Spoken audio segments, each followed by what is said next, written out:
پاکستان کے وزیر خارجہ شاہ محمود قریشی نے ایک خبر کے مطابق وزیر اعظم عمران خان کے معاونین اور مشیران کے اثاثوں کی ڈکلریشن کو ایک بہت بڑا کارنامہ قرار دیا ہے اور اپنے دوسرے پارٹی کے رہنماؤں کی ہمنوائی کرتے ہوئے یہ بتایا ہے کہ جیسے پاکستان کے اندر یہ بڑا تاریخی کام ہوا ہے۔ شاہ محمود قریشی کے اوپر ہم فوکس کیوں کر رہے ہیں؟ پاکستان کے وزیر خارجہ ہیں، ان کی طرف سے جو بیان جاتا ہے وہ دنیا بھر میں مشہور ہوتا ہے اور لوگ اس کو بڑے قریب سے دیکھتے ہیں۔ دوسرا، وہ یونین کاؤنسل سے لے کر ٹاپ پوزیشنز تک فائز رہ چکے ہیں اور اس وقت بطور وزیر خارجہ دوسری مرتبہ اپنی ذمہ داریاں نبھا رہے ہیں اور ان کا خیال ہے کہ وہ پاکستان کے پرائم منسٹر بھی بن سکتے ہیں۔ تو جب اتنا سیزنڈ پولیٹیشین ایسی باتیں کرے تو پھر اس کے اوپر تجزیہ یقیناً بنتا ہے۔ آپ نے دیکھ لیا ہوگا جو خبریں آپ تک پہنچی ہیں کہ پاکستان کے وزیر اعظم کے 20 معاونین اور مشیران میں سے 15 کے قریب جو ہیں انہوں نے اپنے $1.5 بلین کے اثاثے 70% پاکستان سے باہر رکھے ہوئے ہیں۔ 70% یہ اثاثے فورن کرنسیز کی صورت میں 15 مشیران اور معاونین نے 20 میں سے پاکستان سے باہر رکھے ہوئے ہیں۔ تو جو لوگ ان میں سے اور وزیر اعظم عمران خان سمیت سب کو بھاشن دیتے رہتے ہیں کہ جی اپنے اثاثے پاکستان میں لے کے آئیں، اگر آپ نے پاکستان کے اندر رہنا ہے تو اور پاکستان کی خدمت کرنی ہے، تو وہ بھاشن کتنا فضول آپ کو نظر آتا ہے، اس حقیقت کے پیش نظر وہ آپ کے سامنے ہے۔ پاکستان کی فائنینشیل دنیا کو چلانے والے ڈاکٹر حفیظ شیخ نے یہ کمال کیا ہے اور یہ بھی آپ کے سامنے آ گیا ہے کہ پاکستان کی کرنسی میں صرف 25,000 روپے انہوں نے اپنے اکاؤنٹس میں چھوڑے ہوئے ہیں، باقی سارے کے سارے فورن کرنسی کے اندر چھوڑے ہوئے ہیں۔ فورن کرنسی کے اندر پیسے رکھنا کوئی بڑا مسئلہ نہیں ہے، نہ ہی یہ کوئی جرم ہے، بلکہ انکریج کیا جاتا ہے کہ اگر آپ فورن ایکسچینج ریزروز کو آپ نے اسٹرینتھن کرنا ہے تو آپ فورن کرنسی کے اندر پیسے رکھیں، بالکل رکھیں، لیکن جب پاکستان کی معاشی دنیا کا کرتا دھرتا پاکستان کے روپے کو وہ اہمیت دے کہ اپنے تمام اثاثوں میں سے صرف اور صرف 25,000 روپے پاکستان کے روپوں کے اندر رکھے، تو آپ کو پتہ چل جانا چاہیے کہ پاکستان کے روپے کا مستقبل کیا ہے۔ یہ بھی بڑا ایشو نہیں ہے، یہ بھی بڑا ایشو نہیں ہے فی الحال جو میں بات کر رہا ہوں اس کے پیش نظر کہ ان اثاثوں کو ڈکلیئر کرنے کا طریقہ کیا رہا۔ آپ نے دیکھا چند ایک معاونین کو چھوڑ کر اگر آپ دوسرے معاونین کے ڈکلیریشنز کے پیپرز دیکھیں تو ایسے لگتا ہے کہ جس طرح بچوں کی طرح انہوں نے اپنے پاؤں کے اندر پین دبا کر ان کاغذوں کو فل کیا ہے۔ یعنی اتنی غیر سنجیدگی کے ساتھ آپ رف کاغذ کے اوپر رف نوٹس بھی نہیں لیتے جتنی غیر سنجیدگی کے ساتھ انہوں نے یہ تمام اثاثے جو ہیں وہ ڈکلیئر کیے ہیں۔ لیکن ان تمام مسائل کے باوجود جو بڑا مسئلہ ہے وہ بڑا بنیادی سا ہے، اور وہ کیا کہ یہ کوئی بہت بڑا احسان نہیں کیا ہوا، جس طرح شاہ محمود قریشی صاحب اور دوسرے لوگ ہر وقت آپ کو ڈھول بجا کر یہ بتا رہے ہیں کہ پاکستان کے اندر تاریخ رقم ہو گئی ہے۔ ہم آپ کو بتا رہے ہیں کہ بالکل احسان نہیں کیا ہوا، بلکہ 2 سال کے اندر ان کو یہ اثاثے 2 مرتبہ ڈکلیئر کرنے تھے اور وہ اثاثے 2 مرتبہ از خود ڈکلیئر نہ کر کے انہوں نے رولز کی شدید وائلیشن کی ہے۔ پاکستان کے اندر جو ٹیکس کے قوانین ہیں اس کے تحت آپ 3 قسم کے ٹیکس پیئر ہو سکتے ہیں۔ ایک تو ہم اور آپ جیسے عام لوگ جو پاکستان کے اندر رہتے ہیں، پاکستان کے اندر سے کماتے ہیں اور پاکستان کے اندر ہی خرچ کرتے ہیں اور اپنے اثاثے ڈکلیئر کرتے ہیں اور ٹیکس ریٹرنز فائل کرتے ہیں، یہ نارمل ٹیکس پیئرز ہیں۔ دوسرے وہ لوگ جو دوہری شہریت رکھتے ہیں یا پاکستان سے باہر رہتے ہیں اور پاکستان کے اندر 6 ماہ سے زیادہ رہائش پذیر ہیں، تو ان کو نان ریزیڈنٹ پاکستانیز کہا جاتا ہے۔ اس بات سے قطع نظر کہ آپ زلفی بخاری ہوں یا سنتھیا ریچی ہوں، اگر آپ نے 6 ماہ سے زیادہ پاکستان کے اندر وقت گزارا ہے تو بھائی آپ کو اپنی آمدن اور اپنے اثاثے دونوں ڈکلیئر کرنے ہوں گے۔ یہ ایف بی آر کے قوانین کی ریکوائرمنٹ ہے جس کو آپ کو بتایا جا رہا ہے کہ بڑا آپ نے کمال کر دیا، اور 2 سال سے انہوں نے ڈکلیئر جنہوں نے نہیں کیے انہوں نے اس کی وائلیشن کی۔ اور تیسری کیٹیگری ہے نان ریزیڈنٹ پاکستانی کی، یعنی اگر آپ پاکستان کے اندر آتے ہیں اور 3 ماہ سے کم عرصہ آپ نے گزارا اور بیچ میں ٹیکس آپ نے ریٹرن فائل کرنے ہیں، تو اس میں آپ کو بتانا ہوگا کہ پاکستان کے اندر سے آپ نے کتنی رقم کمائی۔ اگر 0 کمائی تو آپ کو ٹیکس ریٹرن فائل کر کے ایف بی آر کو بتانا ہوگا۔ تو ایف بی آر کے ساتھ ان معاونین اور مشیران کے یہ ریکارڈز موجود ہونے چاہیے تھے. 2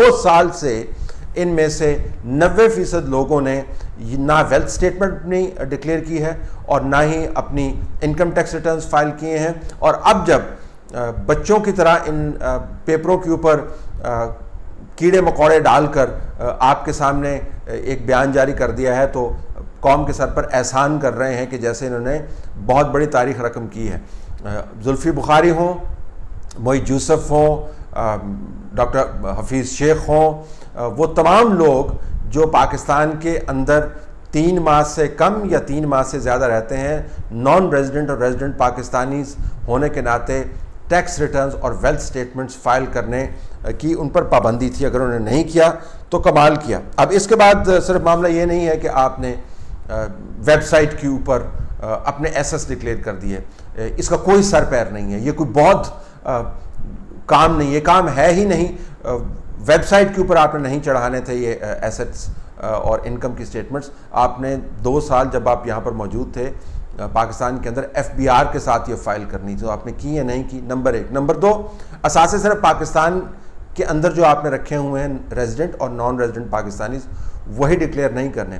نان ریزیڈنٹ پاکستانیز کے اوپر تو یہ لاگو نہیں ہوتا, لیکن جو ریزیڈنٹ پاکستانیز ہیں یعنی 6 ماہ سے زیادہ اگر آپ نے پاکستان کے اندر وقت گزارا ہے تو آپ کو اپنے ویلتھ سٹیٹمنٹ بھی, اثاثوں کی سٹیٹمنٹ بھی فائل کرنی ہوتی ہے جو دنیا بھر میں آپ کے اثاثے ہیں.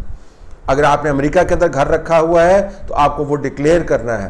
اگر آپ نے امریکہ کے اندر گاڑیاں رکھی ہوئی ہیں تو آپ نے ڈکلیئر کرنی ہے. اگر آپ نے ملک سے باہر اپنے بچے اور ان کے نام کے اوپر آپ نے جائیداد رکھی ہوئی ہے تو وہ آپ نے ڈکلیئر کرنا ہے. دنیا بھر میں آپ نے یہ اثاثے ڈکلیئر کرنے ہیں. اور اس کے بعد FBR اس بات کا مجاز ہے کہ وہ پوچھے کہ جناب یہ جو آپ نے شہباز گل صاحب امریکہ کے اندر گھر ڈکلیئر کیا ہے وہ اس کا سورس آف انکم کہاں پہ ہے.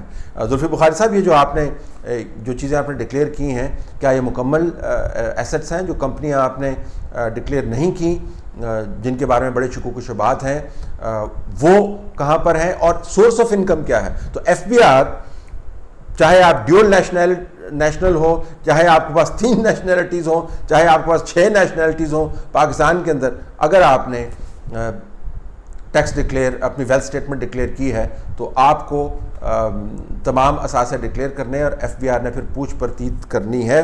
FBR کو پوچھنا چاہیے کہ اگر آپ کے پاس کروڑ کروڑ روپے اور millions of pounds and dollars کی جائیدادیں ہیں تو آپ نے یہ پیسے بنائے کیسے؟ تو وہ جو منی ٹریل ہے وہ آپ کو سبمٹ کرنا پڑے گا. آپ محض اس وجہ سے کہ ڈیول نیشنل ہے پاکستان کے اندر موجود ہیں, کام کر رہے ہیں, کوئی ایگزمپشن آپ کو حاصل نہیں ہے. تو FBR کو ان سے وضاحت لینی ہوگی اور یہ بھی ان سے پوچھنا ہوگا جو ڈیپینڈنٹس ہیں آپ کے. FBR یہ بھی پوچھ سکتا ہے کہ بلکہ اس کو ضروری پوچھنا ہے کہ ان کے نام جو ایسٹس ہیں ان کا سورس آف انکم کیا ہے. FBR جو انہیریٹڈ جائیداد ہے اس کے بارے میں پوچھ سکتا ہے. FBR باپ سے جو چیزیں لی ہیں ان کے بارے میں بھی پوچھ سکتا ہے. جو دادا اور نانا سے رسیدیں طلب کرنے کا پاکستان کے اندر کلچر بنا ہے ان سے بھی پوچھ سکتا ہے. تو یہ جو آپ کو بتایا جا رہا ہے کہ جی انہوں نے بڑا کمال کیا ہے جی اور بہت بڑی تاریخ رقم کی ہے, یہ بالکل گمراہ کن پروپیگنڈا ہے. FBR کے لاز کے تحت ان کو 2 سال کے اندر 2 مرتبہ نان ریزیڈنٹس تو نہیں رہتے کیونکہ 2 سال اگر گزار چکے ہیں تو ریزیڈنٹ پاکستانی ہیں, اپنی آمدن بھی ڈکلیئر کرنی تھی اور اپنی اثاثے بھی ڈکلیئر کرنے تھے اور FBR ان سے پوچھنے کا مجاز ہے کہ آپ نے کہاں سے پیسے لیے. تو یہ جو کیڑے مکوڑے ڈال کر آپ نے ڈاکومنٹس ریلیز کر دیے ہیں یہ کوئی کسی کے سر پہ احسان نہیں کیا بلکہ اپنی غلطی خود مانی ہے اور اس کے اوپر آپ پردہ پوشی کے لیے آپ کہہ رہے ہیں کہ پاکستان کے اندر بڑی تاریخ رقم کی ہے. اب دوہری شہریت والے جو ہیں ان کا اخلاقی جواز کیا ہے؟ میں نے آج کا کالم لکھا ہے, آپ اس میں دیکھ لیں. ایک تو بنیادی بات یہ ہے کہ دنیا میں کہیں ایسا نہیں ہوتا کہ آپ نیشنل کسی اور ملک کے ہیں یا آپ کے پاس دوہری شہریت ہے اور آپ نے دوسرے ملک کی سرزمین کے تحفظ کی قسم کھائی ہے, جس طرح امریکہ شہریت حاصل کرنے کے لیے آپ سے یہ ڈکلیریشن لیتا ہے اور آپ پاکستان کے اندر کرٹیکل ایریاز کے اندر بیٹھ کے کام کر رہے ہوں. دنیا میں کہیں نہیں ہوتا. دنیا میں کہیں یہ نہیں ہوتا کہ آپ کی بیگم جو ہے وہ اسٹیٹ ڈپارٹمنٹ کے اندر کام کر رہی ہے اور آپ پاکستان کی معیشت چلا رہے ہیں. دنیا میں کہیں نہیں ہوتا کہ آپ 3 سال کے لیے مستعار دیے گئے ہیں پاکستان کو اور آپ اسٹیٹ بینک کے گورنر بن جاتے ہیں. دنیا میں یہ کہیں نہیں ہوتا کہ آپ نے رہائش، گاڑیاں، بیوی، سب کچھ آپ نے امریکہ کے اندر رکھا ہوا ہے اور آپ یہاں پہ آ کے نیشنل سیکیورٹی کے معاملات کو ڈیل کرتے ہیں. دنیا میں کہیں یہ نہیں ہوتا. اب پھر یہ کہیں گے کہ یہ موازنے ایسے نہیں ہونے چاہیے. نہ چین میں ہوتا ہے نہ ہندوستان کے اندر ہوتا ہے. چین اور ہندوستان میں تو شاید ایسے بھی نہیں ہوتا کہ وزیر اعظم ہو اور ان کے بچے جو ہیں وہ برطانیہ کے اندر موجود ہوں. لیکن ایک تو اخلاقی جواز ہے کہ آپ کے پاس کیا 22-22.5 کروڑ عوام میں سے کیا آپ کو یہی انٹرنیشنل بریگیڈ ہی ملی تھی اپنے ارد گرد اکٹھا کرنے کے لیے. نمبر 2، عمران خان خود کہتے رہے ہیں کہ ڈیول نیشنلز جو ہیں ان کو یہ سہولت مہیا نہیں ہونی چاہیے. پاکستان کی سپریم کورٹ نے جو ثاقب نثار کے ذریعے پاکستان کے اندر تاریخ رقم کی تھی، اس میں سے ایک تاریخ یہ بھی رقم کی تھی کہ جو ڈیول نیشنل ہیں ان کو پبلک ریپرزنٹیشن کا حق نہیں ہے، اور اگر ان کو پبلک ریپرزنٹیشن کرنی ہے تو ان کو ایک نیشنلٹی چھوڑنی ہوگی. آپ کو سعدیہ عباسی کا کیس یاد ہے، سینیٹر آپ کو ہارون اختر کا کیس یاد ہے. شجاعت عظیم صاحب ویسے تو شجاعت عظیم صاحب کافی بڑے کھلاڑی ہیں اور ہر رجیم کے اندر اپنے آپ کو فٹ کر لیتے ہیں، لیکن اس وقت وہ بھی اسی حلے کے اندر آ گئے تھے اور ان کو اس وقت کی ذمہ داریاں چھوڑنی پڑی تھی. تو اگر اتنا سسپیشن ہے سپریم کورٹ کا، اتنا وعدہ عمران خان نے کیا ہوا ہے کہ ہوا تھا کہ ڈیول نیشنلز کو یہ سینٹرل پوزیشنز نہیں دینی چاہیے، تو پاکستان کے اندر آپ نے اپنے آپ کو ڈیول نیشنلز یا پاکستانی جو نان نیشنلز ہیں ان کے ساتھ کیوں اس طرح منسلک کیا ہوا ہے، کیوں اس گھیرے کے اندر ہیں؟ یہ ایک بہت بڑا سوال بنتا ہے. اور سب سے بڑی بات کہ یہ جو ایسٹس ہیں، چاہے آپ پاکستانی ہیں جو عاصم باجوہ ہیں، آپ امریکی شہری ہیں جس طرح ندیم بابر ہیں، آپ کے پاس ریزیڈنسی کا ویزا ہے جس طرح معید یوسف ہیں اور شہباز گل ہیں، یا آپ نے بعد میں اپلائی کیا ہے کینیڈین شہریت ہے جس طرح ہمارے چند سجنا ہیں، وہ آپ کو وضاحت دینی ہوگی کہ پاکستان کے اندر آپ کی کمٹمنٹ کا لیول کیا ہے. کیوں پاکستان کے اہم ترین عہدوں پر یا اہم ترین معاملات پر آپ سے مشاورت کی جاتی ہے جب آپ اس سرزمین سے اتنے بھی کمیٹڈ نہیں ہیں کہ آپ نے یہاں پر اپنے بیوی، بچے، مال، دولت اور مستقبل نہیں رکھا ہوا. اگر آپ کی کمٹمنٹ اتنی ہی کمزور ہے تو محض الفاظ کافی نہیں ہیں. یہ کہنا بے وزن ہے کہ جی میں پاکستان سے بڑا کمیٹڈ ہوں. بھائی اگر آپ اتنا ہی کمیٹڈ ہوتے تو پاکستان سے باہر آپ نے تمام نظام نہ بنایا ہوتا، اور اگر آپ اتنے ہی کمیٹڈ ہوتے تو 2 سال سے جو آپ کی ریکوائرمنٹ تھی نان ریزیڈنٹ اور ریزیڈنٹ پاکستانی کی حیثیت سے، ڈیول نیشنل کی حیثیت سے، تو ایف بی آر کے اندر آپ کو از خود طریقے اور تمیز کے ساتھ یہ ایسٹس کی ڈکلیریشن اور اپنی انکم جو ہے وہ فائل کرنی تھی، نہ کہ جس طریقے سے کیا گیا کہ اس کے اوپر بچے بھی دیکھیں تو پریشان ہوں اور وہ کہیں کہ بابا ہم اس سے بہتر کاغذ پروڈیوس کر سکتے ہیں.